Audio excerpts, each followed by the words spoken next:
বাংলাদেশে হিন্দু নির্যাতনে উত্তপ্ত এপার দিল্লিতে বাংলাদেশ হাই কমিশনের অফিসের সামনে উত্তেজনা, পুলিশের সঙ্গে ধস্তাধস্তি, ব্যারিকেড ভাঙার চেষ্টা। দেখুন সেই ছবি।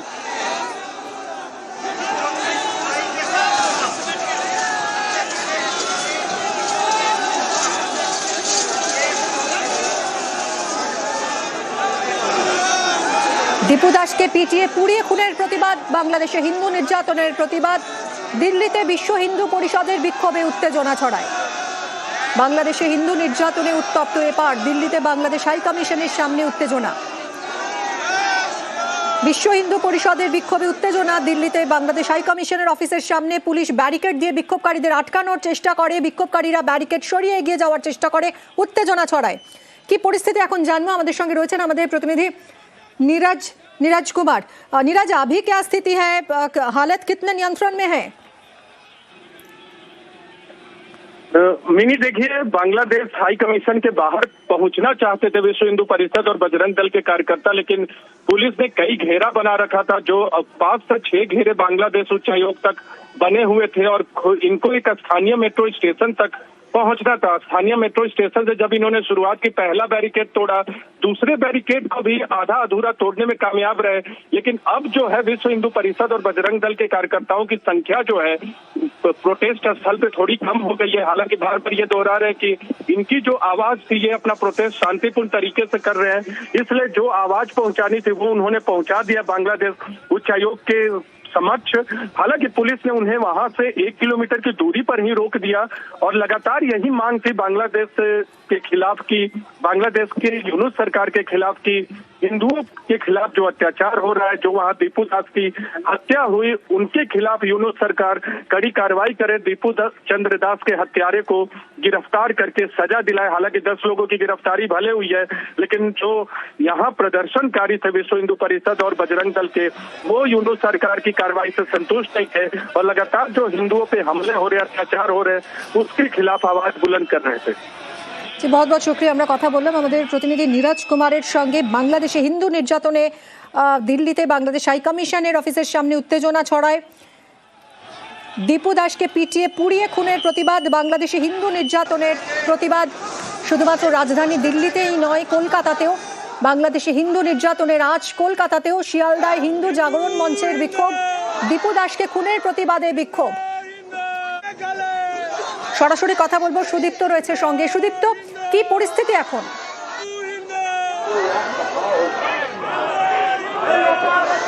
দেখো মিমি, তুমি জানো যে গত 5ই আগস্ট থেকে যে বাংলাদেশ যে উত্তপ্ত হয়ে উঠেছিল, সেই দিক থেকে আগুনের মধ্যে গত বৃহস্পতিবারের দিন ঠিক যে পরিস্থিতি তৈরি হয়েছে, তারপরে দীপু চন্দ্র দাসের মৃত্যু, সেই একেবারে নৃশংস হত্যাকাণ্ড, সেই হত্যাকাণ্ডের পর সেই আগুন কিন্তু একেবারে বাংলাদেশের যে আগুন, আমাদের নজর থাকবে এদিকে। সুদীপ্ত, ধন্যবাদ আপাতত।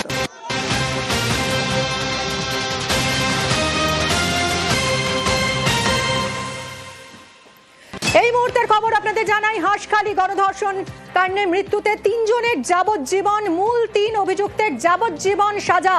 গতকাল 9 জনকে দোষী সাব্যস্ত আদালতের, আজ ছিল সাজা ঘোষণা। কি সাজা হয়, আদালতের দিকে নজর ছিল সবার। হাঁসখালি গণধর্ষণ মৃত্যুতে 3 জনের যাবজ্জীবন, মূল 3 অভিযুক্তের যাবজ্জীবন সাজা দিল আদালত।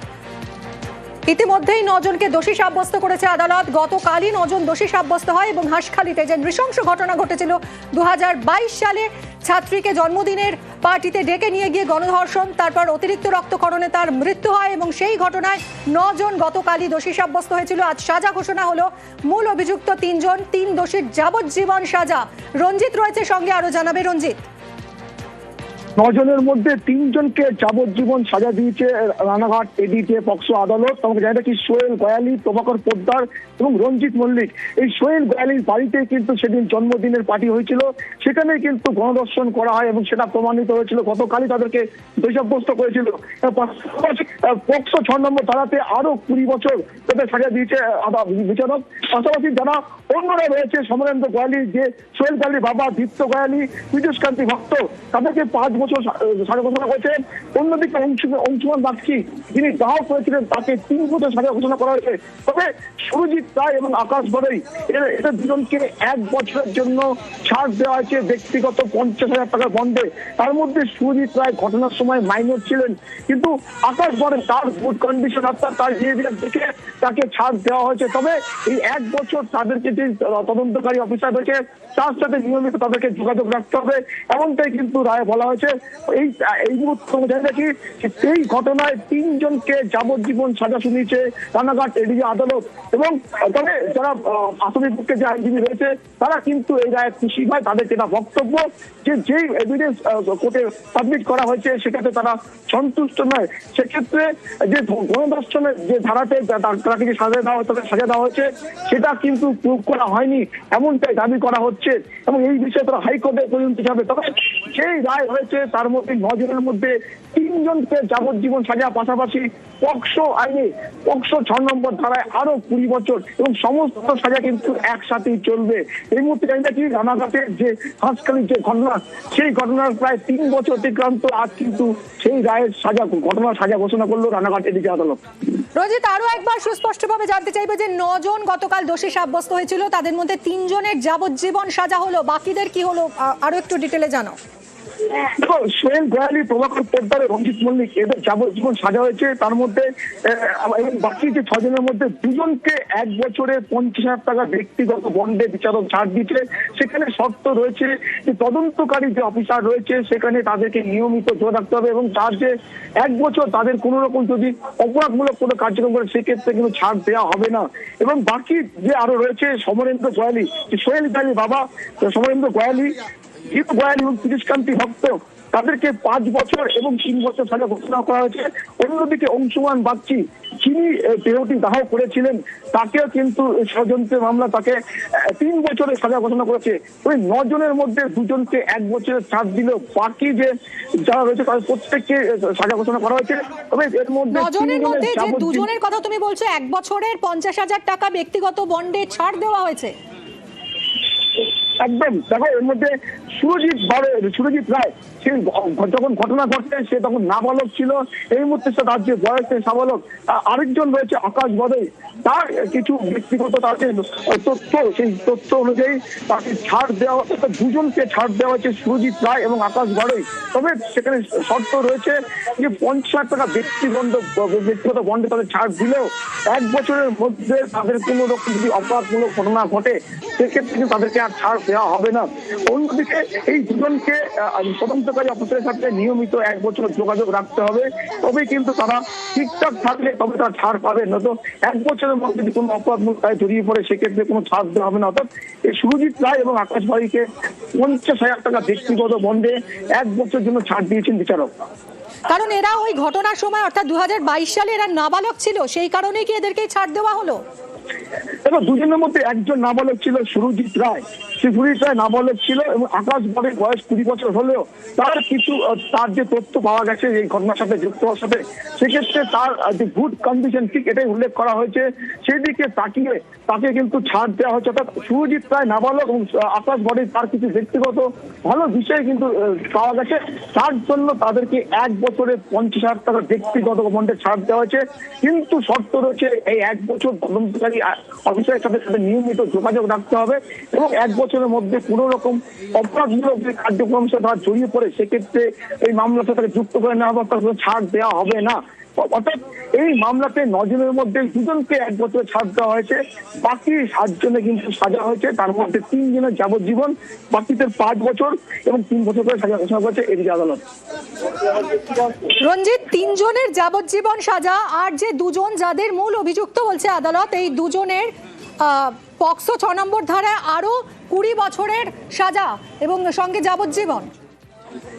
একেবারেই দেখো, সোহেল গোয়ালি, প্রভাকর পোদ্দার এবং রঞ্জিত মল্লিক এদের বিরুদ্ধে 120B, 34, 201, 506, 304-2, 376 ডিএ, আইপিসি এবং পক্সো 6 এই ধারায় কিন্তু অভিযোগ প্রমাণিত হয়েছিল। তার মধ্যে 376 ডিএ গণধর্ষণ এই ঘটনার এই ধারাতে তাদেরকে যাবজ্জীবন সাজা ঘোষণা করা হয়েছে। অন্যদিকে পক্সো 6 নম্বর ধারায় সেই ধারাতে তাদেরকে আরো 20 বছর সাজা ঘোষণা করা হয়েছে। বাকি যে ধারা রয়েছে সেখানে 7 বছর এবং 3 বছর করে তাদেরকে সাজা ঘোষণা করা হয়েছে। এই সমস্ত সাজায় কিন্তু একসাথে খাটতে হবে। ফলে এই ঘটনায় 9 জনের মধ্যে 3 জনকে যাবজ্জীবন সাজা ঘোষণা করেছে, বাকি 2 জনকে ছাড়। তার মধ্যে একজন ঘটনার সময় সে নাবালক ছিল, আর একজন তার কিছু তথ্য সেই তথ্য ভালো ছিল বলে তাকে ছাড় দেওয়া হয়েছে। তবে 1 বছরের ব্যক্তিগত বন্ডে 50 টাকা ব্যক্তিগত বন্ডে ছাড়। নিয়মিত তাদেরকে যোগাযোগ রাখতে হবে তদন্তকারী অফিসারের সাথে। এবং বাকি যারা রয়েছে সমরেন্দ্র গোয়ালি, দীপ্ত গোয়ালি, পীযুষ কান্তি ভক্ত এবং অংশুমান বাগচি তাদেরকে 5 বছর এবং 3 বছর করে সাজা ঘোষণা করা হয়েছে। এর মধ্যে তো জানি না কি সোহেল গোয়ালি মূল অভিযুক্ত, যার জন্মদিনে পার্টিতে ঘটনা ঘটে, তার বাবা সমরেন্দ্র গোয়ালি তাকেও কিন্তু 5 বছর সাজা শুনিয়েছে বিচারক। ফলে এই মামলাতে 9 জনের মধ্যে 3 জনের যাবজ্জীবন, বাকিতে 5 এবং 3 এবং 2 জনকে একেবারে 1 বছরের জন্য ব্যক্তিগত 50 টাকা বন্ডে ছাড় দিয়েছে বিচারক। সঙ্গে থাকো রঞ্জিত। আজ কি সাজা ঘোষণা করে আদালত সেদিকে নজর ছিল, কারণ এতটাই নৃশংস এই ঘটনা। ছাত্রীকে জন্মদিনের অনুষ্ঠানে ডেকে নিয়ে গিয়ে সেখানে গণধর্ষণ এবং তারপর তাকে বাড়িতে ফেলে দিয়ে যাওয়া হয় এবং সেখানে অতিরিক্ত রক্তক্ষরণের কারণে মৃত্যু হয়েছিল তার। জোর করে তার দেহ দাহ করিয়ে দেওয়া হয়েছিল, নানাবিধ অভিযোগ ছিল এবং 9 জনকে গতকালই দোষী ঘোষণা করেছিল আদালত। এবং আজ তাদের সাজা ঘোষণা। হাঁসখালি গণধর্ষণ মৃত্যুতে 3 জনের যাবজ্জীবন, মূল 3 জন দোষীর যাবজ্জীবন সাজা ঘোষণা। প্রভাবশালী নেতার ছেলে সোহেল গোয়ালির যাবজ্জীবন, প্রভাকর পোদ্দার, রঞ্জিত মল্লিকের যাবজ্জীবন সাজা। গতকাল 9 জনকে দোষী সাব্যস্ত আদালতের। মূল অভিযুক্তের বাবা সহ 3 জনকে 5 বছরের সাজা। কথা বলবো, রঞ্জিত রয়েছে সঙ্গে। রঞ্জিত, এই সাজা ঘোষণার সময় আদালতের কি পর্যবেক্ষণ, আদালত কি বলল, কি ব্যাখ্যা?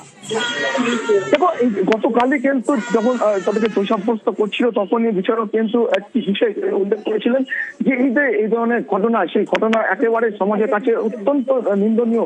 কারণ যেই বয়সে ঘটনা হয়েছে এবং একটি নাবালিকা 14 বছর বয়স এবং ক্লাস 9-এর ছাত্রী ছিলেন, তার সাথে এই ধরনের ঘটনা এবং সেই ঘটনা পরবর্তীতে সমাজের কাছে যাতে প্রভাব না পড়ে সেই কারণে পুরো যে তদন্ত করা হয়েছিল, তদন্তের যে রিপোর্ট, সেই রিপোর্টকে কিন্তু বিচারক কার্যত একেবারে সেটা কিন্তু পড়ে শুনিয়েছিলেন। এবং আজও কিন্তু একটি বিষয় দুপক্ষের সওয়াল জবাবের মধ্যে যে বিচারক যেটা বলতে চাইছিলেন যে যেই ধরনের ঘটনা, এই ঘটনা যাতে কোনো রকম পরবর্তীতে না ঘটে সেক্ষেত্রে সাজার অত্যন্ত যে দৃষ্টান্তমূলক সাজার প্রয়োজন। এবং সিবিআই যে আইনজীবী রয়েছে তিনি কিন্তু দৃষ্টান্তমূলক সাজা চেয়েছিলেন। তবে যে 9 জনের মধ্যে তাদের যে 3 জনের বিষয়ে কিন্তু এক অত্যন্ত গুরুত্বপূর্ণ, কারণ শুরু থেকে এই 3 জনের বিরুদ্ধে অভিযোগ উঠে আসছিল এবং সিবিআইয়ের কাছে পুঙ্খানুপুঙ্খ তথ্য ছিল, সেই তথ্য এবং 28 জনের যে সাক্ষ্য প্রমাণ, পাশাপাশি ফরেনসিক যে রিপোর্ট, সমস্ত কিছুই কিন্তু এদের বিপক্ষে গিয়েছিল। ফলে এই যে মামলা চলছিল এবং গত 2022 সালে 4 এপ্রিল যে ঘটনা, তারপরে যে তাকে হাসপাতালে নিয়ে যেতে বাধা, ভয়ভীতি প্রদর্শন, এটা একেবারে কিন্তু দৃষ্টান্ত একেবারে দৃষ্টিকটু ছিল বলে মনে করছি বিচারক। এমনটা কিন্তু মন্তব্য সেই ক্ষেত্রে দাঁড়িয়ে যে একজন অসুস্থ হয়ে পড়ে তাকে হাসপাতালে নিয়ে যেতে বাধা দেওয়া হয়েছে, পাশাপাশি তাকে জোর করে দেওয়া হয়েছে কোনো ডেথ সার্টিফিকেট ছাড়াই, চিকিৎসকের কোনো সম্মতি ছাড়াই তার যে মৃত্যুর যে প্রমোশন দেওয়া হয়েছে। ফলে এটা নিয়ে কিন্তু বিচারক স্বাভাবিকভাবেই যে তদন্তের যে রিপোর্ট, সেই রিপোর্টের ভিত্তিতে কিন্তু একবারে মন্তব্য যে এটা দৃষ্টান্তমূলক ঘটনা, এই সাজা হওয়া দরকার এবং যে ঘটনা ঘটে সমাজের কাছে একেবারে নিন্দনীয়, সেই ঘটনার নিন্দা ঝড় উঠেছিল। একদমই রঞ্জিত, তুমি সঙ্গে থাকো। নদিয়ার হাঁসখালি গণধর্ষণ এবং খুনের ঘটনায় তৃণমূল 3 জনকে যাবজ্জীবন সাজা দিল আদালত, 1 জনকে 5 বছরের কারাদণ্ড দেওয়া হয়েছে।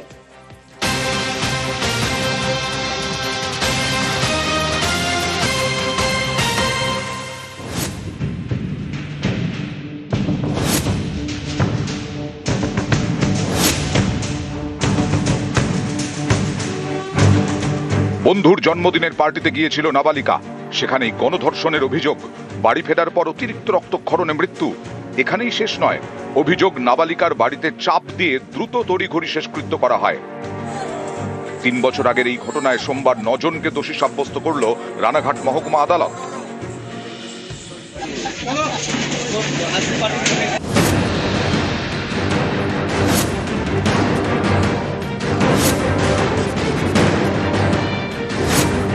নয় এপ্রিল হাঁসখালি থানায় অভিযোগ দায়ের করে নিহত নাবালিকার পরিবার। বন্ধু সোহেল গয়ালির বাড়িতে জন্মদিনের পার্টিতে যায় ক্লাস 9-এর ছাত্রী। 10ই এপ্রিল সেই সোহেল গয়ালিকে গ্রেফতার করা হয়। গ্রেফতার করা হয় সোহেলের এক বন্ধুকেও। 13ই এপ্রিল কলকাতা হাইকোর্টের নির্দেশে তদন্তভার নেয় সিবিআই। সোহেলের বাবা সমরেন্দ্র গয়ালি এলাকার প্রভাবশালী নেতা বলে পরিচিত, তাকে গ্রেফতার করে সিবিআই। এরপর গ্রেফতার করে আরো 6 জনকে। সোহেলের বাবা সমরেন্দ্র গয়ালির বিরুদ্ধে অভিযোগ ওঠে যে সেই ছেলেকে বাঁচাতে নাবালিকার বাড়িতে চাপ দেয়, যার জেরে তড়িঘড়ি শেষকৃত্য করা হয়। মোট 28 জনের সাক্ষ্য গ্রহণ করে রানাঘাট মহকুমা আদালত। 2022-এই সিবিআই চার্জশিট দেয়, আর 2025-এর 22শে ডিসেম্বর 9 জনকে দোষী সাব্যস্ত করল আদালত। মূল অভিযুক্ত সোহেল গয়ালি ও প্রভাকর পোদ্দার এবং রঞ্জিত মল্লিকের বিরুদ্ধে অনিচ্ছাকৃত খুনের ধারা দেওয়া হয়েছে। এছাড়াও রয়েছে গণধর্ষণ, ষড়যন্ত্রের অভিযোগ, পক্সো আইনের ধারা। সমরেন্দ্র গয়ালি সহ অন্য 6 জনের বিরুদ্ধে ষড়যন্ত্র, তথ্য প্রমাণ লোপাট সহ একাধিক অভিযোগ। নদিয়া থেকে রঞ্জিত সরকার, নিউজ 18 বাংলা।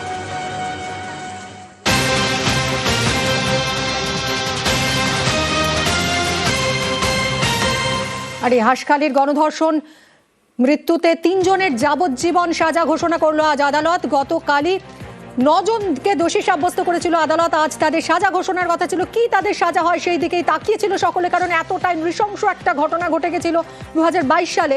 আদালত আজ 3 জনের যাবজ্জীবন সাজা ঘোষণা করেছে। মূল 3 দোষীর যাবজ্জীবন সাজা। প্রভাবশালী নেতার ছেলে সোহেল গয়ালির যাবজ্জীবন, প্রভাকর পোদ্দার, রঞ্জিত মল্লিকের যাবজ্জীবন সাজা। জন্মদিনের পার্টিতে গণধর্ষণের অভিযোগ, অতিরিক্ত রক্তক্ষরণের জেরে মৃত্যু হয় নাবালিকার। গতকাল 9 জনকে দোষী সাব্যস্ত করে আদালত। মূল অভিযুক্ত বাবা সহ 3 জনকে 5 বছরের সাজা।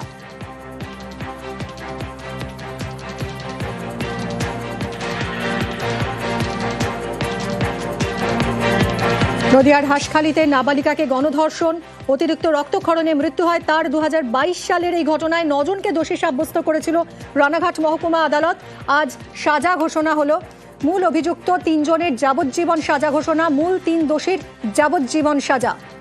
প্রভাবশালী নেতার ছেলে সোহেল গয়ালির যাবজ্জীবন, প্রভাকর পোদ্দার, রঞ্জিত মল্লিকের যাবজ্জীবন সাজা। আরো একবার শুনবো, রঞ্জিত রয়েছে সঙ্গে। রঞ্জিত, কার কি সাজা হলো আরো একবার বলো।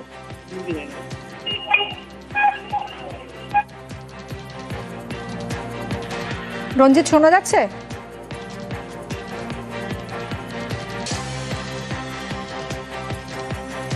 রঞ্জিত, আরো একবার জানাও কি সাজা ঘোষণা করলো আজ আদালত। দেখো, এই ঘটনায় গতকালই এডিজে আদালত রানাঘাট 9 জনকে দোষী সাব্যস্ত করেছিল। তার মধ্যে 3 জনকে মূল আজকে যাবজ্জীবন সাজা নির্দেশ দেয় আদালত। তার মধ্যে রয়েছে সোহেল গয়ালি, প্রভাকর পোদ্দার, রঞ্জিত মল্লিক। এদেরকে গণধর্ষণ যে ধারা রয়েছে সেই ধারাতে তাদেরকে গতকাল অভিযুক্ত করেছিল। পাশাপাশি পক্সো 6 নম্বর ধারা, সেই ধারাতেও কিন্তু তাদেরকে অভিযুক্ত করা হয়েছিল। তো তাদেরকে যাবজ্জীবন সাজা ঘোষণা করে, পাশাপাশি পক্সো 6 নম্বর ধারাতে আরো 20 বছরের সাজা ঘোষণা করে। পাশাপাশি আরো যে ষড়যন্ত্র সমেত তাদের যে ধারার যে তথ্য প্রমাণ লোপাট, সেখানে 7 এবং 3 বছরের সাজা ঘোষণা করে। অন্যদিকে এই মামলাতে 9 জনের মধ্যে 2 জন, সুরজিৎ রায় এবং আকাশ বারুই।